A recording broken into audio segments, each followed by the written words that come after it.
अस्सलामुअलैकुम। आज के इकोनॉमिक और कमोडिटी राउंडअप के साथ मैं हूं आपका होस्ट अली मोहम्मद उस्मानी।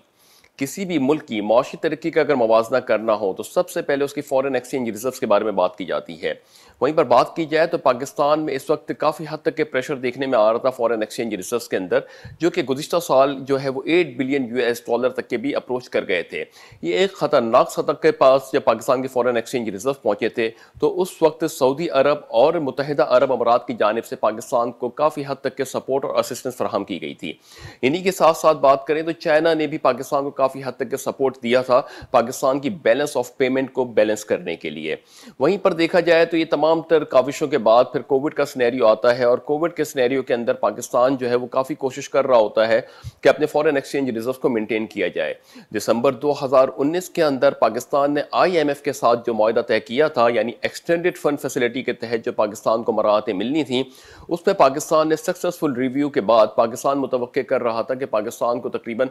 अगले 39 मंथ्स के अंदर 6 बिलियन यूएस डॉलर की असिस्टेंस IMF की जानिब से फराहम की जानी थी। वहीं पर तकरीबन 1.44 बिलियन यूएस डॉलर की जो असिस्टेंस IMF की जानिब से फराहम की गई थी और उसके बाद फरवरी से ऑनवर्ड जो पाकिस्तान को 500 मिलियन यूएस डॉलर की असिस्टेंस मिलनी थी, वो जो है कोविड के बाद जो है ताखीर का शिकार हो गई। इसके बाद पाकिस्तान के फॉरेन एक्सचेंज रिजर्व्स के अंदर जो कि एक लेवल्स को अप्रोच कर गया था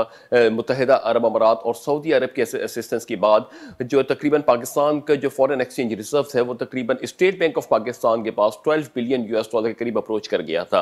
इन तमाम तर सूरत हाल के पेश नज़र देखा ये जा रहा था कि पाकिस्तान की मौशी इस्तेहकाम के लिए जो इन बरदरान ममालिकों ने अपना किरदार अदा किया था वो खराज तहसीन का मुस्तहिक है। मगर वहीं पर पाकिस्तान ने जो कुछ कोशिशें की थी कोविड के दौरान, तो जो फिर वहाँ पर पाकिस्तान को वर्ल्ड बैंक की जानिब से, एशियन डेवलपमेंट बैंक की जानिब से और IMF की जानिब से जो एक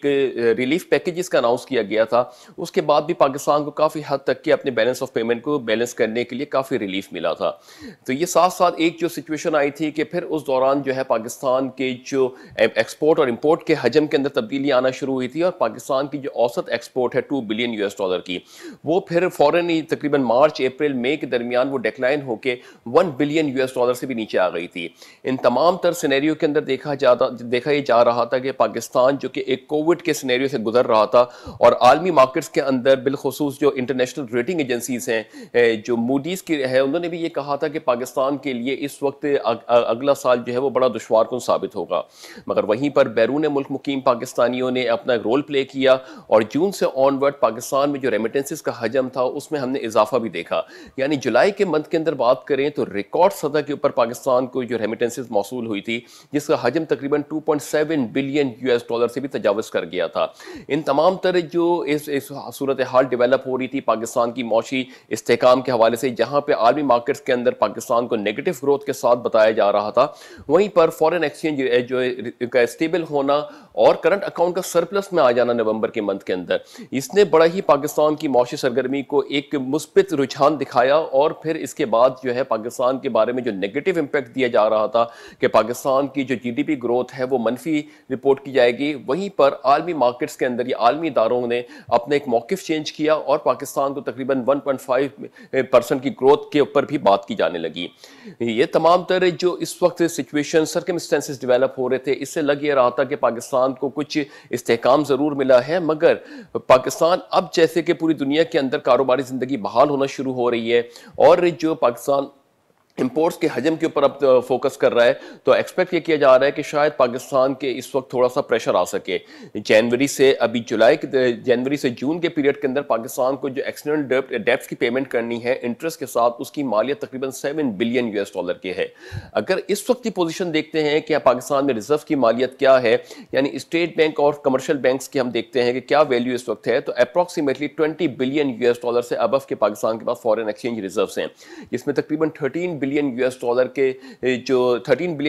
के reserve state bank of Pakistan के पास हैं और 7.1 बिलियन यूएस डॉलर के रिजर्व कमर्शियल बैंक्स के पास हैं। इन तमाम तर रिजर्व्स के पास अब भी देखा जाए तो 20 बिलियन यूएस डॉलर के रिजर्व जो पाकिस्तान के पास इस वक्त मौजूद हैं। अगर पाकिस्तान को जून के मंथ के अंदर इसकी पेमेंट करनी पड़ जाती है, इस तरह जून तक के अगर पेमेंट करनी पड़ती है, तो फ्यूचर के अंदर पाकिस्तान को फॉरेन एक्सचेंज रिजर्व्स को मेंटेन करना और स्टेबल करने में कुछ दुश्वारियां हो सकती हैं। इन्हीं तमाम तरह जो सूरत हाल को मुवाजना करते हुए हमारी वजारत खारजा की टीम ने और वजारत खजाना की टीम ने जो पॉलिसी मरतब दी थी, जिसके तहत रोशन डिजिटल अकाउंट्स ओपन किया गया था, उस रोशन डिजिटल अकाउंट के तहत लगभग 1 लाख से भी ज़्यादा लोगों ने अपने अकाउंट्स ओपन किए हैं। और बैरून मुल्क मुकीम पाकिस्तानी जो है उनको ये फैसिलिटी मिलने के बाद पाकिस्तान में जो हजम है वो तकरीबन 671 मिलियन यूएस डॉलर के इसके अंदर सरमायाकारी या इन्वेस्टमेंट की गई है।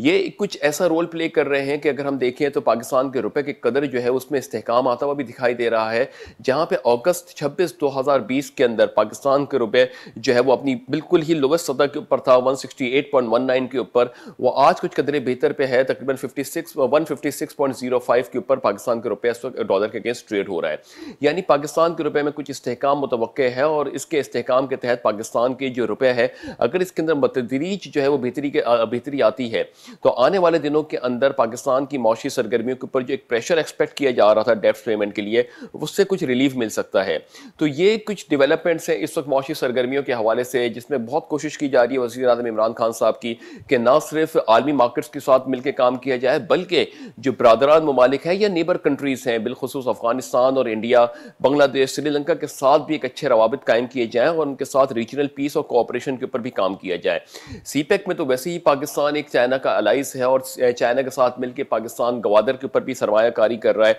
और सीपेक के जो कॉरिडोर है उसके ऊपर भी पाकिस्तान ने इन्वेस्टमेंट की है। मगर अभी हमने देखा कि गुज़िश्ता 1 माह से इंडिया के साथ भी पाकिस्तान के रवाबित कुछ बेहतर होते हुए दिखाई दे रहे हैं। अगरचे ये ग्रास रूट लेवल पे हैं, अभी बेसिक लेवल्स के ऊपर है, यानी पाकिस्तान और इंडिया ने लाइन ऑफ कंट्रोल के ऊपर जो सीज फायर के ऊपर रजामंदी जाहिर की है और दूसरी जानिब 23 से 24 मार्च के दरमियान जो दिल्ली के अंदर इंडस वाटर कमीशन के ऊपर भी इंडिया पाकिस्तान का वफ्द इंडिया जा रहा है। तो ये कुछ डेवलपमेंट्स हो रही हैं। वहीं पर पाकिस्तान के अंदर FATF की भी तलवार इस वक्त लटक रही है कि जून 2021 तक के पाकिस्तान को जो रिमेनिंग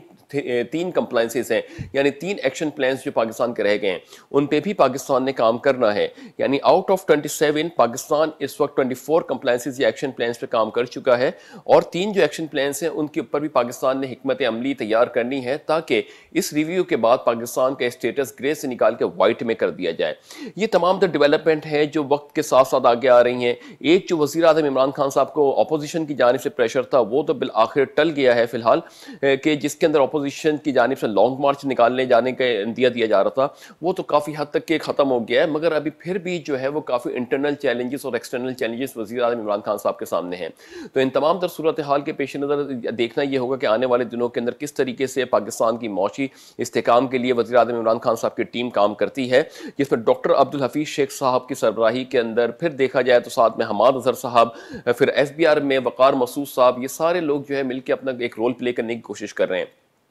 इस रोल के अंदर देखा जाए तो आवाम को काफ़ी ज़्यादा तहफ़्फ़ुज़ात हैं चीज़ों के हवाले से, टैक्स के हवाले से और फिर रिटर्न्स के हवाले से, फिर जो ऑडिट्स ओपन होते हैं उनके हवाले से भी काफ़ी तहफ़्फ़ुज़ात हैं। बहरहाल इन तमाम तहफ़्फ़ुज़ात को भी दूर करना होगा और ये एक बड़े लेवल पे कम्युनिकेशन गैप क्रिएटेड है गवर्नमेंट और आवाम के दरमियान, इसको रिजॉल्व करने के लिए भी हिकमत अमली तैयार करनी होगी। हम बार बार अपने प्रोग्राम के तवज्जुह से जो वज़ीर आज़म इमरान खान साहब की टीम को, गवर्नमेंट ऑफ पाकिस्तान को बावर कराते हैं कि किसी भी पॉलिसी को मरतब देने के लिए सबसे पहले ये कम्युनिकेशन गैप को ख़त्म करना होगा, लोगों को अवेयर करना होगा इन चीज़ों के लिए, उसकी फैसिलिटीज़ के ऊपर बात करनी होगी और फिर ये तमाम तर चीज़ों को जब पब्लिक कॉन्फिडेंस आता है तो यकीनन ये नंबर्स जो टैक्स कलेक्शन के नंबर्स हैं जो जिसमें बतदरीज बेहतरी आती दिखाई दे रही है। टैक्स कलेक्शन के हवाले से भी बात करें तो जो इस वक्त टारगेट रखा गया था 8 माह के दौरान वो तकरीबन 2898 बिलियन रुपीज़ का रखा गया था, जिसमें पाकिस्तान ने तकरीबन 2916 बिलियन रुपीज़ की कलेक्शन की है। तो ये भी एक कॉन्फिडेंस दिखाई दे रहा है आवाम के दरमियान, आवाम और गवर्नमेंट के दरमियान, मगर फिर भी इसको जो है मेंटेन करने के लिए बड़े लेवल्स के ऊपर काम करना होगा। तो उम्मीद ये करते हैं कि आने वाले दिनों के अंदर इन चीज़ों के ऊपर वज़ीर आज़म इमरान खान साहब कोशिशें करेंगे, काविशें करेंगे, अवेयरनेस सेशंस के ऊपर काम करेंगे और हैरेसमेंट से ज़्यादा फैसिलिटेट करने के ऊपर काम करेंगे आवाम को। तो ये एक कुछ डेवलपमेंट थी डोमेस्टिक न्यूज़ की। अब हम बात करते हैं इंटरनेशनल ऑयल प्राइसेस के हवाले से। इंटरनेशनल ऑयल मार्केट्स के अंदर काफ़ी मिला जुला सा रुझान पाया जा रहा है। इन्वेंट्री की रिपोर्ट आ गई है एनर्जी इंफॉर्मेशन एडमिनिस्ट्रेशन की जानिब से, उसके बाद क्या रिपोर्ट होती है, किस तरीके से ऑयल मार्केट मूव कर रही है, इसके ऊपर हम बात करेंगे एक छोटे से ब्रेक के बाद।